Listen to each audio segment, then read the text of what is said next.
Assalamu alaikum, I'm Aisha and you're watching SAMAA News. Here are today's headlines. The Trump administration has tripled the cash incentive for migrants who voluntarily leave the United States. The Department of Homeland Security says undocumented migrants who self-deport by year-end will receive $3,000 and a free flight home. Officials say the move is cheaper than forced deportations, as the administration prepares a wider immigration crackdown next year.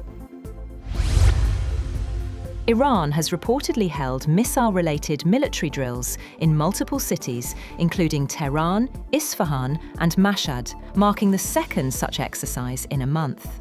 Videos circulated online showed what appeared to be missile launches, though Iranian officials later denied any missile tests, saying the footage showed high-altitude aircraft. The drills come amid Western concerns over Iran's ballistic missile program, which Tehran insists is not linked to nuclear weapons development. US intelligence reports continue to warn that Russian President Vladimir Putin has not abandoned his aims of capturing all of Ukraine and reclaiming parts of Europe that belong to the former Soviet Empire, even as negotiators seek an end to the war that would leave Russia with far less territory. The reports present a starkly different picture from that painted by US President Donald Trump and his Ukraine peace negotiators, who have said Putin wants to end the conflict.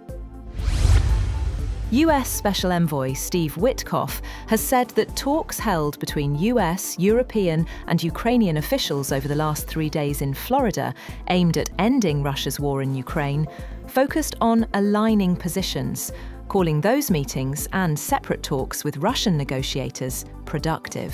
Witkoff, in a social media post, called Sunday's talks productive and constructive and focused on a shared strategic approach between Ukraine, the United States and Europe. A Russian general has been killed by a car bomb in southern Moscow. Russian investigators said they suspected Ukrainian special services could have been behind the attack. The bomb exploded under the Kia Sorento, driven by Lieutenant General Fanil Savarov, head of the Russian General Staff's Army Operational Training Directorate, as he left a parking space. Field Marshal Saeed Asim Munir has been awarded Saudi Arabia's highest national honour during his official visit to the kingdom. During the visit, the Chief of Defence Forces and Chief of Army Staff called on Saudi Minister of Defence, Prince Khalid bin Salman bin Abdulaziz Al Saud. The King Abdulaziz Medal of Excellent Class was conferred upon Field Marshal Asim Munir. The award is Saudi Arabia's highest national honour and recognises his distinguished military service, leadership and central role in advancing defence cooperation, strategic coordination and institutional linkages between the two countries. Italy's competition authority has said that it has fined US technology giant Apple and two of its divisions €98.6 million over alleged abuse of their dominant position in the mobile app market. The regulator said the group allegedly violated European regulations with Apple's App Store, where it holds an absolute dominance in dealing with third-party developers.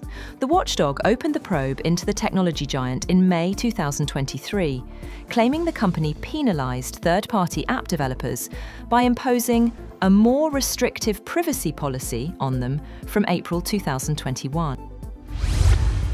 Japan has taken the final step to allow the restart of the world's largest nuclear power plant as the region of Niigata voted to resume operations, a watershed moment in the country's return to nuclear energy nearly 15 years after the Fukushima disaster.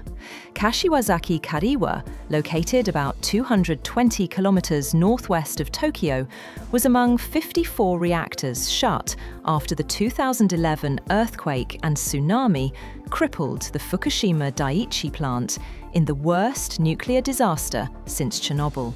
Kashiwazaki Kariwa will be the first operated by Tokyo Electric Power Company, which ran the doomed Fukushima plant.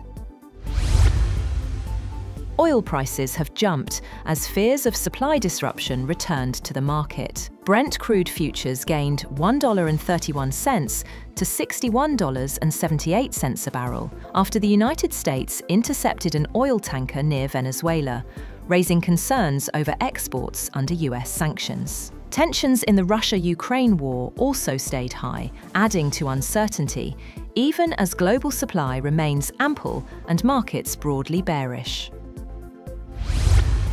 Gold has jumped past the $4,400 per ounce dollars level for the first time, riding on growing expectations of further US rate cuts and strong safe haven demand, with silver also joining the rally to hit an all-time high. Spot gold was up 1.4% at $4,397.16 per ounce, after breaking the $4,400 barrier to hit a record high of $4,400.29 earlier in the day. Spot silver climbed 3.3% to hit a historic high of $69.44. And Bulgaria is preparing to adopt the euro as political tensions grow and public opinion remains split. Prices are already being shown in both the lev and the euro, signalling an imminent shift.